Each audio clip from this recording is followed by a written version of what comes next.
if you're a beauty professional, you bring a lot of value to people, to the world. Frankly, you make the world a better place. But let's go ahead and talk about a couple of reasons, some data that shows that as you go through. If you go through, look at the Small Business Administration website, you're going to see a listing of businesses that are recession-proof, they call it. Did you know that beauty salons are actually ranked #2? Why is that? People may not be able to go to Hawaii for a fabulous vacation, Montana, or other places of great beauty, except for the fact that economic crunches them or their personal finances are hurt for the moment. But they can spend $175 to $250 to take a vacation. A vacation takes place in your studio as they go through because of the fact that you're going to sit down and give them a couple hours of undivided attention as you go through. You're going to pamper them. You're going to create an environment of welcoming. You're going to talk to them. You're a part psychologist, part sociologist, part psychic, part best friend, part social butterfly, and part serious philosopher, all rolled into one. And while you're doing all those things, paying attention to that person in that moment, in that space of time, you're giving of yourself. And you're also doing hair. You're also doing a facial. You're also doing microblading. You're also doing other things that estheticians do, from lashes to nails as you go through, and you're focusing just on them. You really are a huge part of their life. And what you want to do is, the experience you're supposed to create is supposed to be priceless, except we're going to talk about price.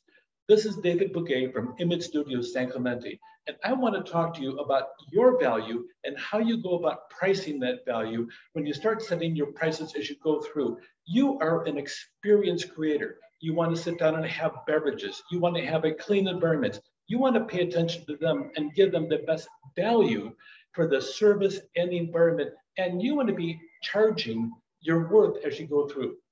How do you go about doing that? Well, you need to set your initial prices, especially if you have existing services or if you're new in the business, or even if you want to reset your prices at a new location, maybe one like this.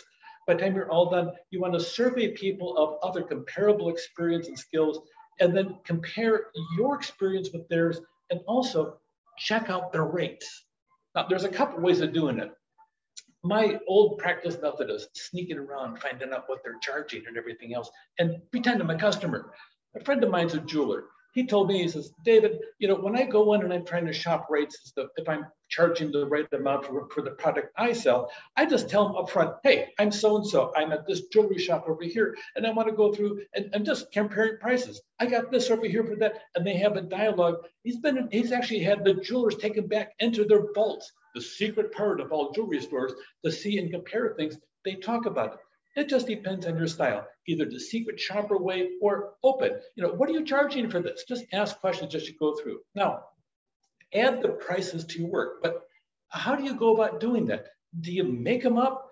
You really need to sit down and make a decision as to how much time it takes you to do each individual service, and also the materials. Look in the place that you're at. How much are you paying to sit there, be at that place? The material. What is the overall cost as you go through? How much you want to make per year is also an issue. Really, if you want to sit down and look at that, let's say you want to take and make $100,000 a year, a nice six-figure number as you go through, except that's not making it, that's revenue coming in, because you have some expenses that have to go out as well. So let's focus in on $100,000 revenue, money coming in. You divide it by 52 weeks. How many days you want to work, how many hours you want to work per day, and then how many days, hours do you plan to work? And how much do you plan to earn as you go through? Divide the annual projected income by the number of days. You know what? That sounds really confusing. I put it all in this chart. I printed it up, and it's really nice. You can do this on a piece of paper. I just didn't want to sit down and let you see my writing because it's really hard to see. But over here, as you go through, you'll see a simple rate chart. If you want to take a picture of it, feel free and go right ahead. But take the $100,000, divide it by 52 weeks. It's pretty simple. And then how many days do you want to work? Do you want to work 5 days or 3 days? And then also divide it by the number of hours you want to work per day. And then you'll come up with an hourly rate. So a simple chart like this, just jot it down as you go through in your own way as you want to sit down and project it. It's pretty simple and pretty basic as you go through. Now you want to sit down and determine a couple things. Okay, how many hours does it complete to complete a project? Some services you might lose money if you actually start doing the calculations, and some you may charge too much. Don't tell them that, okay? But do them quicker, or maybe charge a different rate as you go through in the process. So there's a couple ways of doing it, an all-inclusive pricing with a range, which really makes a lot of sense, because sometimes you'll get somebody coming in for a haircut and they may have really thin hair and it may be a really fast job. And then you have somebody coming in and they have a huge volume of hair and it's wild and it's crazy and you have to sit down and do it. Or their skin hasn't been touched in 10 years and you have to sit down and look at it. And, oh my gosh, that'd be tough. So it depends as to where you want to sit. You can have an all-inclusive pricing, a la carte pricing, or hourly pricing as you go through. You have to make that decision. So you got 3 different pricing models: all-inclusive, a la carte for each individual item that you go through there, and hourly pricing. Regardless, your customers are entitled to know how much you're going to pay for the service that you're going to render. And it depends how you go about doing that. But keep in mind, there's an important aspect over here. You as an individual, you're creating a relationship. That relationship, once you go through 3 or 4 times working with that same individual, and a lot of you have the spectacular charm that comes with your profession, you get the gift of gab, you get to talk with them, you get to talk all the different details of the life, and you get to have fun, and so do they in the process. So it depends as to what you're doing, but a lot of times breaking up with your stylist is harder than maybe a marriage even. That being said, it really is pretty intense as you go through, because that relationship, people, even if you move 4 or 5 miles, even if you move a half-hour drive away, a lot of them are willing to follow you because they have this relationship with you already. So never undervalue that, but don't take it for granted either as you go through. Let's go back. 3 pricing models: all-inclusive, a la carte, and then hourly as you go through in the process. Let's say that you want to go through and you want to start making about $50 an hour. That'd be a good starting point. This is revenue. Keep in mind, it's not all your income, because you still have expenses to pay out of it.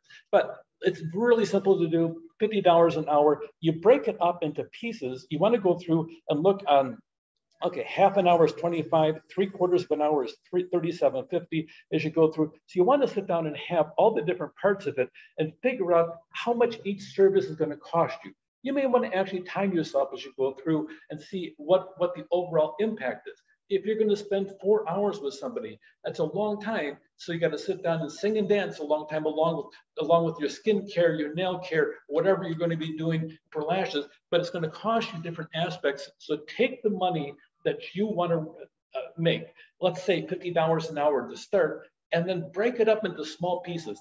Get your calculator on your phone out, go click, click, click, and just figure it out and make a chart similar to the ones that I showed you. You can also go back in this video and just take a picture on it and just sit down and use that as a basis. And you can just scribble on a piece of paper. It doesn't have to be fancy until you finalize your pricing. Then you need to print it out, and we'll talk about that just in a second. Decide on your services, create a price chart, and then clearly spell out and make it available for review. This should be a nice document. You may want to even laminate it, but you need to have a document somewhere in your studio as you go through so your customers can see what it is. Also, put it on your website. Be clear and upfront with your client. Don't surprise them. Don't sit down and add services, and say, boom, I did this for you too. What do you mean you did that for me? I didn't want that. You don't want to have that kind of confrontation, because you want to always have an open, clear, and welcoming atmosphere in the world that you're at. So if you want to add services, update your pricing. Don't put it off. It's just ink on a printer. So that being said, update your pricing as you add services as you go through.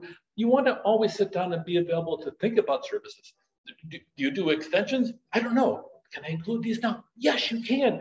Figure out how to do extensions. If you want to sit down, do a different kind of lash. If you want to do a different kind of nail, okay, acrylic versus whatever kind that you want to have, or French nail, you want to add those kind of things as you go through. You want to always sit down and update your services as you go through and add more services. Give the customer options, and don't spend your clients' money for them. Let them choose. Let them be the ones, well, I chose this one over here. If they're indecisive, you can always give them the different aspects of it, but let them choose. That's part of the aspect because they're going to leave you. And they want to look beautiful and fabulous as they walk out the door, but they also want to look that way the next day, the next week, until they come back to visit you on their next visit as they go through. You're creating something to make the world look better.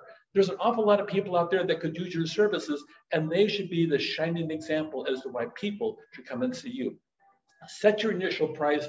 If you want to use one of the 3 pricing models, have a range. If it's more hair, more time, more product, sits down there, and that's why a range is a good idea. But always be current, be fair, and be fun as you go through. You do more than create beauty. You create a beautiful experience as you go through. Charge your worth, be open, use price based on data, and don't be defensive about it. You're worth it as you go through, and then make sure the clear pricing is available for them to look at as you go through your studio. Love what you do, and it becomes infectious, but the good kind of infectious as we go through. With that, more to come about how to raise your prices in the next series. Take care, David Bouguet from Image Studios, San Clemente.